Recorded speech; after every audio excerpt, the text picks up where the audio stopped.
Sanction ಆಗಿದೆ, 30ನೇ ತಾರೀಕೆ FD ಆಗಿದೆ, 30ನೇ ತಾರೀಕೆ ತೆಲಂಗಾಣಕ್ಕೆ transfer ಆಗಿದೆ, ಅದು ಓಕೆ. ನೀವು ಅಫಿಡೇವಿಟ್ ಯಾವುದು ಕೊಡಬೇಕು? ನೀವು ಈಗ ಬ್ಯಾಂಕಿಗೆ ಅಫಿಡೇವಿಟ್ ಕೊಡಬೇಕಲ್ಲ ನೀವು. ಆ ಅಫಿಡೇವಿಟ್ಟು 26 ಫೆಬ್ರವರಿ 2024 2:22 PM ಮಧ್ಯಾಹ್ನ ಆವಾಗ ಅಫಿಡೇವಿಟ್ಟು. ಅಂದರೆ ಇದು pre planned, Shangri-La pre planned. ಇದು ಶಾಂಗ್ರಿಲಾ ಹೋಟ್ಲಲ್ಲಿ ಪ್ರೀ ಪ್ಲ್ಯಾನ್ ಆಗಿ, ಅಂದರೆ ತಿಂಗಳಿಗೆ ಮುಂಚೆನೇ ಹಿಂಗೆಲ್ಲ ಮಾಡಬೇಕು ಅಂತ ಪ್ರೀ ಪ್ಲ್ಯಾನ್ ಆಗಿ ಆ ಒಂದು ಅಫಿಡೇವಿಟ್ಟನ್ನು ಕೂಡ ಬ್ಯಾಂಕಿಗೆ ಏನು ಆಥರೈಸೇಷನ್ ಕೊಡ್ತಾರೆ, ಆ ಅಫಿಡೇವಿಟ್ಟನ್ನು ಕೂಡ 2 ಅಫಿಡೇವಿಟ್ ಇದೆ. ಮೊದಲೇ ಪ್ರೀ ಪ್ಲ್ಯಾನ್ ಆಗಿ ಮಾಡಿರೋಂಥ ದೊಡ್ಡದಾದಂಥ ಹಗರಣ ಇದು. ಇದನ್ನು ಮಾಡಿದ್ದಾರೆ. ಅದನ್ನು ನಾನು ಇದಾದ ಮೇಲೆ ಕೊಡ್ತಾರೆ ಬಿಡಿ. ಮಾರ್ಚ್ 5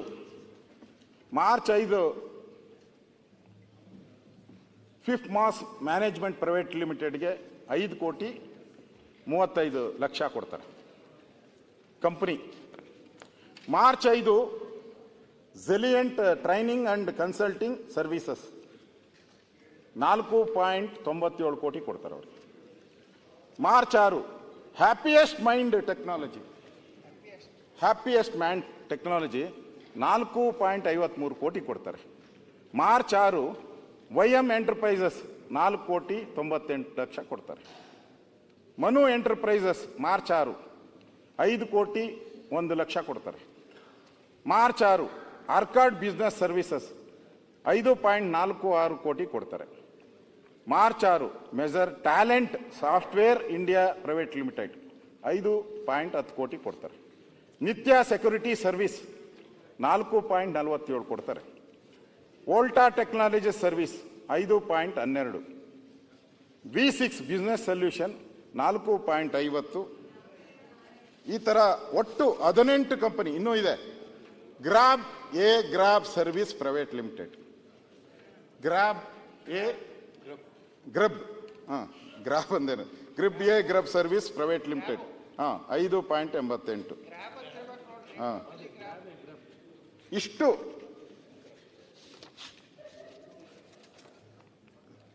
ಅಕೌಂಟ್ ನಂಬರ್ಗೆ ಅನಧಿಕೃತ ಅಕೌಂಟ್ಗಳಿಗೆ FD ಮೇಲೆ ಲೋನ್ ತಗೊಂಡು ಇಷ್ಟು ಕಂಪನಿಗಳಿಗೆ ಕೊಡ್ತಾರೆ. ಇಷ್ಟು ಕಂಪನಿಗೆ ಟ್ರಾನ್ಸ್ಫರ್ ಮಾಡಿಬಿಡ್ತಾರೆ. ಹೊಟ್ಟೋಯ್ತು ದುಡ್ಡು, ಹೋಗ್ಬಿಡ್ತಲ್ಲಿ, ಇನ್ನು ಮುಗ್ದೋಯ್ತಿಲ್ಲ. ಗೋವಿಂದ. ಇದಾದ ಮೇಲೆ ಸರ್ಕಾರ ಬಂತು. ಸರ್ಕಾರಕ್ಕೆ ತಲೆ ಓಡಕ್ಕೆ ಶುರುವಾಯಿತು, ಬಿಸಿ ಶುರುವಾಯಿತು. ಅಪ್ಲೈ ಮೈಂಡ್ ಅಂದರು. ಆವಾಗ ನಮ್ಮ ಪ್ರಿನ್ಸಿಪಲ್ ಸೆಕ್ರೆಟರಿ ಎದ್ರು.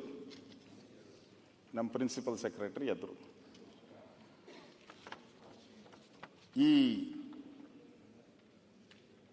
ರತ್ನಾಕರ್ ಬ್ಯಾಂಕ್ಗೆ ಒಂದು ಪತ್ರ,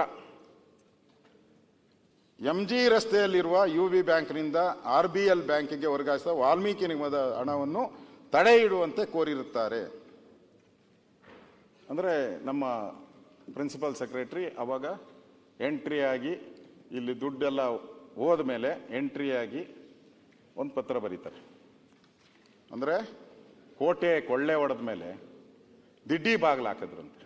ನಮ್ಮಲ್ಲಿ ಗಾದೆ, ಕೋಟೆ ಕೊಳ್ಳೆ ಹೊಡೆದ ಮೇಲೆ ದಿಡ್ಡಿ ಬಾಗಿಲಾದ. ನಮ್ಗೆ ಅವಾಗ ಹೇಳಿದೆ, ಬೆಳಗ್ಗೆ ಸಂತಾಪ ಮಾಡೋಕ್ಕೆ ಸಿನಿಮಾ ನೋಡೋ ಹುಚ್ಚು ನನಗೆ. ರಾಜ್ಕುಮಾರ್ ಸಿನಿಮಾ ಅಂದರೆ ಫಸ್ಟ್ ನೋಡ್ತಾ ಇದ್ದೆ ನಾನು.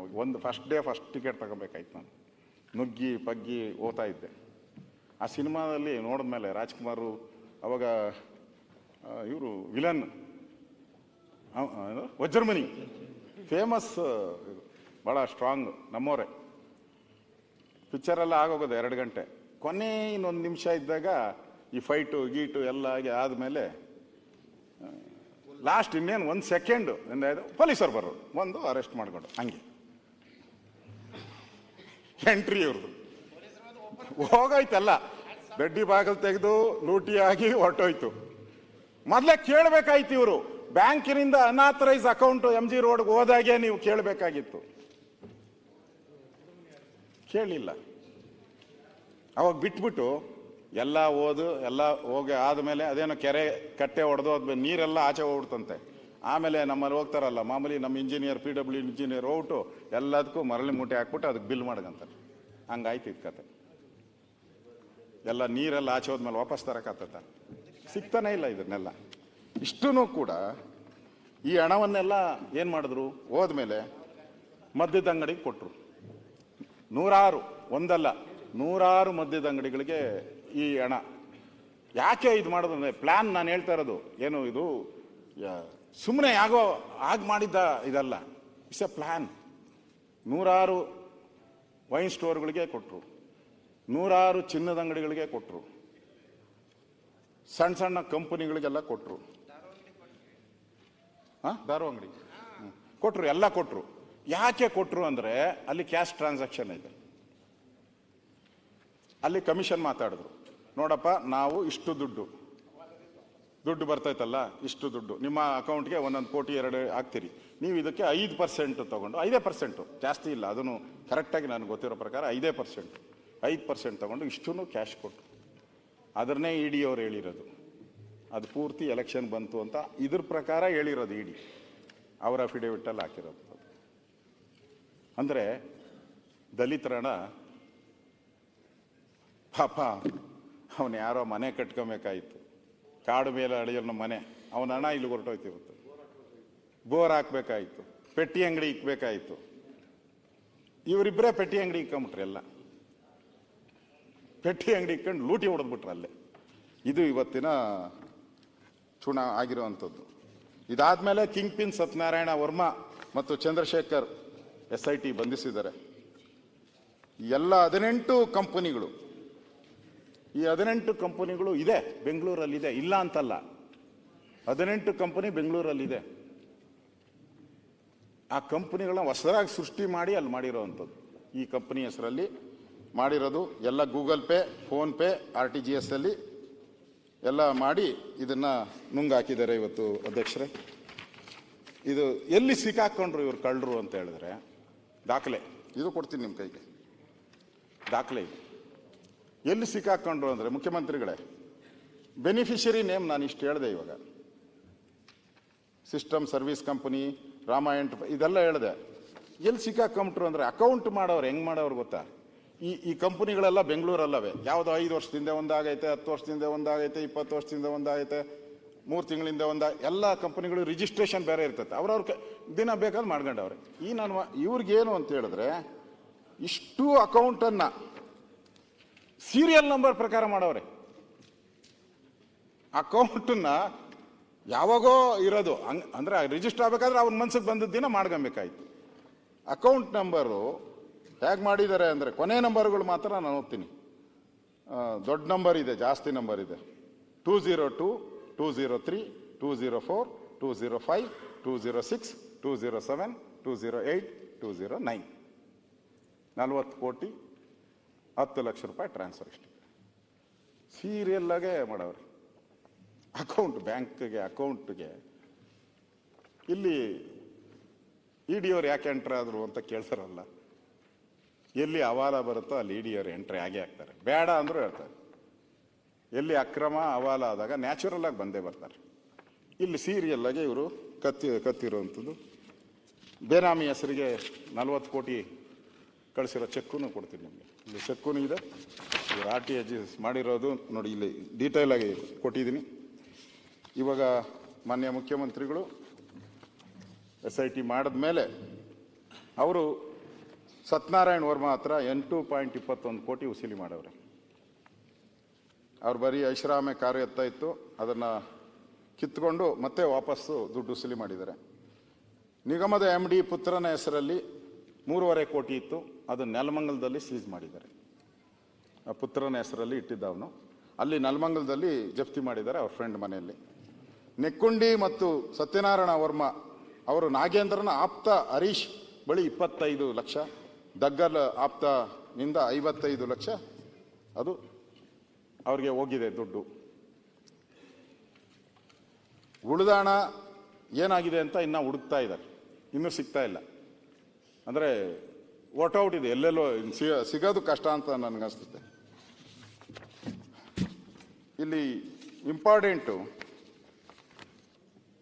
ಅವನು ಪದ್ಮನಾಭು ಮತ್ತು ಇನ್ನೊಬ್ಬ ನಾಗರಾಜ್ ಏನೋ ಹೇಳ್ತೀನಿ ಅವನು, ಅಲ್ಲ ಪರಶುರಾಮ್, ಪದ್ಮನಾಭು ಪರಶುರಾಮ್ ಎಷ್ಟು ಛತ್ರಿ ಅನ್ನೋದಕ್ಕೆ ಅವನು ದಾಖಲೆ ಸೃಷ್ಟಿ ಮಾಡ್ಕೊಂಡವನು. ಅಧ್ಯಕ್ಷರೇ, ಅವನು ಸಿಕ್ಕಾಕೊಂಬಿಟ್ಟ ಗೊತ್ತಾದ ತಕ್ಷಣ ಅವನೇನು ಮಾಡಿದ್ದಾನೆ, ನಾನು ಮಾಡಿಲ್ಲ ಅನ್ನೋದಕ್ಕೆ ಒಂದು ದಾಖಲೆ ಸೃಷ್ಟಿ ಮಾಡ್ಕೊಂಡ. ಅವನು ಫೋನ್ ಮಾಡ್ದ, ಅವನು ಯಾರಿಗೆ, ಡೀಲ್ ಸಂಭಾಷಣೆ, ಡೀಲ್ ಮಾತುಕತೆ. ಈ ಡೀಲ್ ಮಾತುಕತೆಯಲ್ಲಿ ಮಾಜಿ ಸಚಿವ ಬಿ ನಾಗೇಂದ್ರ ಹೆಸರು ಪ್ರಸ್ತಾವ ಆಗ್ತೈತೆ. ಅವರ ಸೋದರ ಸಂಬಂಧಿ ಬಳ್ಳಾರಿಯ ನೆಕ್ಕುಂಡಿ ನಾಗರಾಜ್ ಇಡೀ ಪ್ರಕರಣದ ಸೂತ್ರಧಾರಿ. ಒಟ್ಟು 14 ನಿಮಿಷ ಫೋನ್ ಸಂಭಾಷಣೆ ಇವೆಲ್ಲ ಇದೆ. ಓದ್ಬಿಡ್ತೀನಿ ಏನು ಅದರಲ್ಲಿ ಹೆಂಗೆ ಡೀಲ ಹೆಂಗಾಯ್ತು ಅಂತ. ಕಾನ್ವರ್ಜೇಷನ್ ಸ್ವಲ್ಪ ಇಂಪಾರ್ಟೆಂಟ್ ಇದು. ಈ ಕೇಸ್ ಪೂರ್ತಿ ಟರ್ನಿಂಗ್ ಪಾಯಿಂಟ್ ಇದೆ. ಅಂದರೆ ಇದೆಲ್ಲ ರೆಕಾರ್ಡಲ್ಲಿರೋದು, ಮಾತಾಡಿ ಎಷ್ಟು ಚಾಲೂಕಿದ್ದಾನೆ ಇವನು ಅಂತೇಳಿ. ನಾನು ಸಿಕ್ಕಾಕೊಂಡಿದ್ದೀನಿ, ನಾನು ಮಾಡಿಲ್ಲ ನಿನ್ನ ಮೇಲೆ ಅಂತ ಹೇಳೋದಕ್ಕೆ ಮಾಡಿದ್ರು. ಪದ್ಮನಾಭ್ ಕ್ಯಾಶ್ ಬುಕ್ ಕ್ಲೋಸ್ ಮಾಡಿ ಅಂತ ಯಾರು ಫೋನ್ ಮಾಡಿದ್ದು? ಪರಶುರಾಮ್ ಏನು ಹೇಳ್ತಾನೆ, ಸುನಿಲ್ ನಿಗಮದ ಅಧ್ಯಕ್ಷರ ಆಪ್ತ ಸಹಾಯಕ. ಅಂದರೆ ಯಾರ್ಯಾರು ಸಿಕ್ಕಾಕೊಂಡವ್ರೆ ಅಂತ. ಪದ್ಮನಾಭ ಹೇಳ್ತಾನೆ ಸುನೀಲ್ ಏನಂತೆ, ಪರಶುರಾಮ್ ಹೇಳ್ತಾನೆ ಏನು ಗೊತ್ತಿಲ್ಲ ಸರ್, ಕ್ಯಾಶ್ ಬುಕ್ ಡೀಟೇಲ್ಸ್ ಇಟ್ಕೊಳ್ಳಿ ಬರ್ತೀನಿ ಅಂದ್ರು, 5 ಕೋಟಿ ಬಂದಿದೆ ಅಂದ್ರು. ಪದ್ಮನಾಭ್ ಯಾರು, ಪರಶುರಾಮ್ 2 ಕೋಟಿ ರಾತ್ರಿ ಬರೋದಿತ್ತು, ಅಲ್ಲಿ ಹಣ ವರ್ಗಾವಣೆ ಬಗ್ಗೆ ನನಗೆ ಅರ್ಥವಾಗ್ತಿಲ್ಲ ಅಂತ ಹೇಳ್ತಾನೆ. ಪದ್ಮನಾಭ್ ಅದೇ ಪೇಮೆಂಟ್ ಮಾಡಿದ್ದು ಅಂತಾರೆ, ಅಂದರೆ ಅಷ್ಟು ದುಡ್ಡು ಬಂದಿದೆ ಅಂತ. ಪರಶುರಾಮ್ ಹೇಳ್ತಾನೆ ನೆಕ್ಕುಂಡಿ ನಾಗರಾಜ್ ಮಾಜಿ ಸಚಿವ ನಾಗೇಂದ್ರ ಸಂಬಂಧಿ ಕಡೆಯರ್ದು ಅಂತ ಹೇಳ್ತಾನೆ. ಆ ದುಡ್ಡು ಪೂರ್ತಿ ನಾಗೇಂದ್ರ ಸಂಬಂಧಿ ಕಡೆದು ಬಂದಿದೆ ಅಂತ. ಪದ್ಮನಾಭ್ ಮಾಡಿದ್ದಾರಲ್ಲ, ಪರಶುರಾಮ್ ಅದೇ ಮಾಡಿದ್ದಾರೆ, ಮುಂದೇನು ಮಾಡ್ತಾರೆ ಅನ್ನೋದು ಏನು ಗ್ಯಾರಂಟಿ? ಅಂದರೆ ದುಡ್ಡು ನಮಗೆ ಬರ್ತಾ ಇದೆಯಲ್ಲ, ಇನ್ನೆಷ್ಟು ಕೊಡ್ತಾರೆ ಅಂತ ಅವನ ಅಭಿಪ್ರಾಯ. ಪದ್ಮನಾಭ್ ಏನೋ ಗ್ಯಾರಂಟಿ ಅಂದರೆ ಕಾಯೋದೇ ಗ್ಯಾರಂಟಿ, ಏನು ಮಾಡೋಕ್ಕಾಗುತ್ತೆ? ಪರಶುರಾಮ್ ನಿಮ್ಮ ಜೊತೆ ಯಾರು ಕಾಂಟ್ಯಾಕ್ಟ್ನಲ್ಲಿ ಇದ್ದಾರೆ? ಪದ್ಮನಾಭ್ ಅದೇ ನಾಗರಾಜ್ ಬಾಮೈದ, ಮಿನಿಸ್ಟರ್ ಬಾಮೈದ. ಪರಶುರಾಮ್ ನಾನು ಅವತ್ತೇ ಹೇಳಿದೆ ಸರ್, ಪರಶುರಾಮ ಸಾರ್ ನಾನು ಅವತ್ತೇ ಹೇಳಿದೆ ಸರ್ ಬೇಡ ಅಂತ. ಈ ಪದ ಹೇಳೋದೋ ಬೇಡ ಗೊತ್ತಿಲ್ಲ, ಈ ಸೂ ಅಂತ ಹಾಕವ್ರೆ ಅದರಲ್ಲಿ, ಅಂದರೆ ಮುಂದಕ್ಕೇನು ಹೇಳಂಗಿಲ್ಲ. ಈ ಮಕ್ಕಳು ಬಂದ್ರಲ್ಲ ಸರ್ ಅಂತ, ಅಂದರೆ ಈ ಸೂ ಅಂತ ಹಾಕ್ಬಿಟ್ಟು ಮಕ್ಕಳು ಬಂದ್ರಲ್ಲ ಸರ್ ಅಂತ ಆಡಿಯೋದಲ್ಲಿ ಬಂದಿರೋದು. ಮುಂದಕ್ಕೆ ನಿಮ್ಗೆ ಗೊತ್ತಿದೆ ಏನಂತಂದ್ರೆ ಬಂದ್ರಲ್ಲ ಸರ್. ಪದ್ಮನಾಭ್ ನಾವು ಅದನ್ನು ಹೇಳಬಾರ್ದು, ಮಿನಿಸ್ಟರ್ ಆಫೀಸಿಂದ ಹೇಳಿದ್ರು, ನಾಗರಾಜ್ ಕಡೆಯಿಂದ ಒತ್ತಡ ಬಂತು, ನಾವು ಆಯಿತು ಅಂತ ಇದ್ದ ಅಕೌಂಟನ್ನು ಟ್ರಾನ್ಸ್ಫರ್ ಮಾಡಿ ಬಿಟ್ಕೊಟ್ಟೆ, ಇದೊಂದು ಹೇಳ್ಬೇಕು ಸರ್. ಅಂದರೆ ಮಿನಿಸ್ಟರ್ ಆಫೀಸಿಂದ ಬಂತು, ಅದೊಂದು ಹೇಳ್ಬೇಕು ಸರ್. ಒಂದೇ ಮಾತಿನಲ್ಲಿ ಹೇಳಬೇಕು, ನಾವು ಕಂಪ್ಲೇಂಟ್ ಮಾಡಿದ್ವಿ ಅಂದರೆ ಅವಾಗ ನಾನು ಹೇಳಿದ್ನಲ್ಲ, ಪೊಲೀಸ್ ಕಂಪ್ಲೇಂಟ್ ಕೊಟ್ಟ ಇವನು ಡೀಲ್ ಮಾಸ್ಟರ್ ಅಂತ. ಎಲ್ಲ ಫೇಕ್ ಸಿಗ್ನೇಚರ್, ಅಂದರೆ ಎಲ್ಲೆಲ್ಲಿ ನಾವು ಬ್ಯಾಂಕಲ್ಲಿ ಏನೇನು ಮಾಡಿದ್ರೆ ಅದೆಲ್ಲ ಫೇಕ್ ಸಿಗ್ನೇಚರ್, ಫೇಕ್ ವ್ಯಕ್ತಿಗಳಿಗೆ ಚೆಕ್ ಕೊಟ್ಟಿದ್ದಾರೆ. ನಾವು ಕಂಪ್ಲೇಂಟ್ ಕೊಟ್ಟಿದ್ದೀವಿ ಅಲ್ವಾ, ದುಡ್ಡು ಬಂದ ಮೇಲೆ ಅದ್ರ ಮೇಲೆ ಏನೇನು ಆಕ್ಷನ್ ಬೇಕೋ ತಗೊಳ್ಳೋಣ, ದುಡ್ಡು ಬಂದ್ಬಿಟ್ರೆ ಅಕೌಂಟ್ಗೆ ನಾವು ಮಾಡೋಣ ಅಂತ.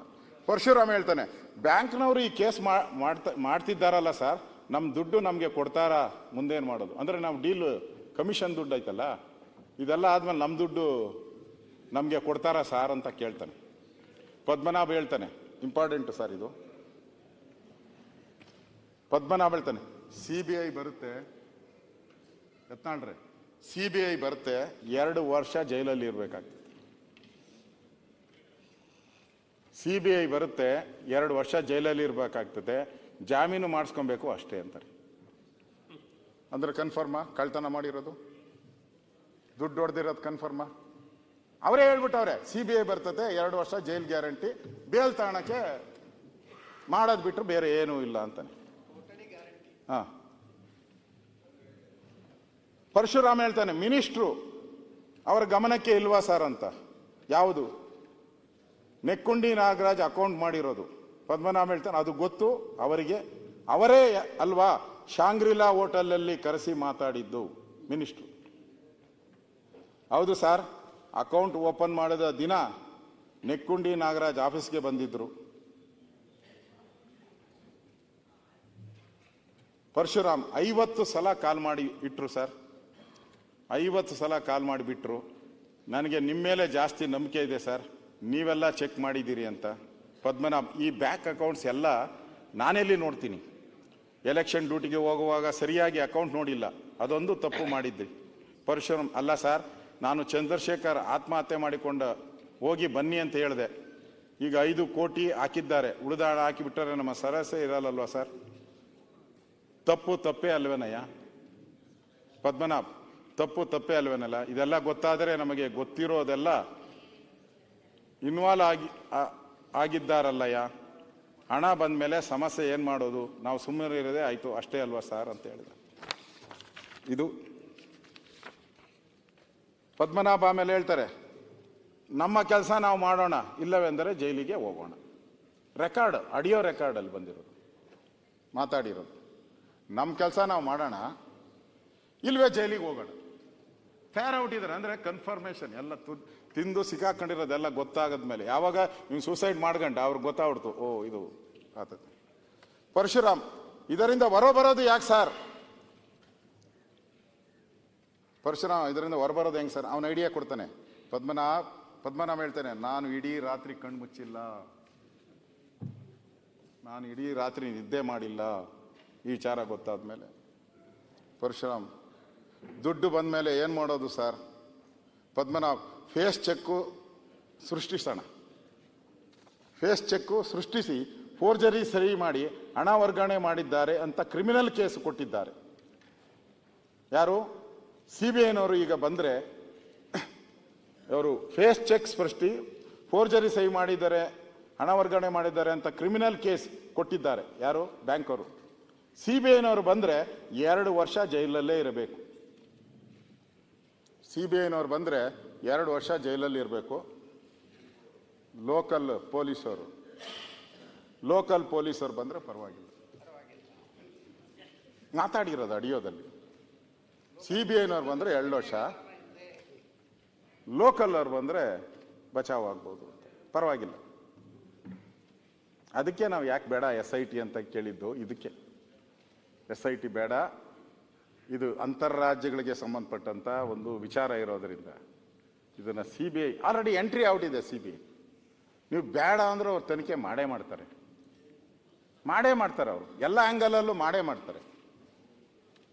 ಸರ್ಕಾರ ಗೌರವಿತವಾಗಿ ತನಿಖೆ ಮಾಡ್ತಾವ್ರು, ಮಾಡಲಿ ಅಂತ ಬಿಟ್ಬಿಡು ಮಾಡ್ಬೋದು. ಗೊತ್ತು ನೋಡಿ, ಇವನೇ ಹೇಳಿದಾನಲ್ಲ, ನಮ್ಮ ಪೊಲೀಸರು ಕೊಟ್ಟರೆ ಅಡ್ಜಸ್ಟ್ ಮಾಡ್ಬಿಡ್ತೀನಿ ಅಂತ. ಆಡಿಯೋ ರೆಕಾರ್ಡ್ ಇದು. ಇದೆಲ್ಲ ಪೊಲೀಸವ್ರ ಹತ್ರ ಇದೆ, CBIನವ್ರ ಹತ್ರ ಇದೆ ಅಂತ ಹೇಳ್ತೀನಿ. ಸರ್, ಇದರಲ್ಲಿ ನನ್ನದೇನು ಪಾತ್ರವಿಲ್ಲ. ಪರಶುರಾಮು, ಸರ್, ಇದರಲ್ಲಿ ನನ್ನದೇನು ಪಾತ್ರವಿಲ್ಲ. ನಿಮ್ಮನ್ನು ನಂಬಿದ್ದೇನೆ, ನಿಮ್ಮ ಕಾಲು ಹಿಡಿಯುತ್ತೇನೆ, ನಿಮ್ಮ ಮಾತಿನ ಮೇಲೆ ನಾನು ಹಣ ವರ್ಗಾವಣೆ ಮಾಡಿದೆ. ಪರಶುರಾಮ್ ಹೇಳೋದು. ಪದ್ಮನಾಭ ಹೇಳ್ತಾನೆ, ನಿಜ, ಇದರಲ್ಲಿ 2 ಮಾತಿಲ್ಲ, ನನ್ನ ವಿಶ್ವಾಸದ ಮೇಲೆ ಇದೆಲ್ಲ ಮಾಡಿದೀಯಾ? ಪರಶುರಾಮ್ ಭಯ ಬಿದ್ದುಬಿಟ್ಟ. ಅವನು, ನನ್ನ ಫ್ಯಾಮಿಲಿ ಸೂಸೈಡ್ ಮಾಡ್ಕೊಳ್ತಾರೆ ಸರ್, ನನ್ನ ಫ್ಯಾಮಿಲಿ ಸೂಸೈಡ್ ಮಾಡ್ತಾರೆ ಸರ್. ಪದ್ಮನಾಭ ಅದಕ್ಕೆ ಕೌಂಟ್ರ್ ಹೇಳ್ತಾನೆ, ನಾನು ನನ್ನ ಹೆಂಡ್ತಿನ ಮಂತ್ರಾಲಯಕ್ಕೆ ಕಳಿಸಿದ್ದೀನಿ. ಇದಾದ್ಮೇಲೆ ನಾನು ನನ್ನ ಹೆಂಡ್ತಿನ ಮಂತ್ರಾಲಯಕ್ಕೆ ಕಳಿಸಿದ್ದೀನಿ. ಇಡೀ ರಾತ್ರಿ ನಿದ್ದೆ ಮಾಡಿಲ್ಲ ಗುರು, ಇಡೀ ರಾತ್ರಿ ನಿದ್ದೆ ಮಾಡಿಲ್ಲ. ನಾನು ನನ್ನ ಹೆಂಡ್ತಿನ ಮಂತ್ರಾಲಯಕ್ಕೆ ಕಳಿಸ್ಕೊಟ್ಟಿದ್ದೀನಿ, ಇಡೀ ರಾತ್ರಿ ನಿದ್ದೆ ಮಾಡಿಲ್ಲ. ನನ್ನದು ಸ್ವಾರ್ಥ ಇಲ್ಲ ಹೇಳಿ ಅಂದ್ರಲ್ಲ, ಅದಕ್ಕೆ ನನ್ನದು ಸ್ವಾರ್ಥ ಇಲ್ಲ, ನಿನ್ನದು ಸ್ವಾರ್ಥ ಇಲ್ಲ, ನನ್ನದು ಸ್ವಾರ್ಥ ಇಲ್ಲ, ನಿನ್ನದು ಸ್ವಾರ್ಥ ಇಲ್ಲ.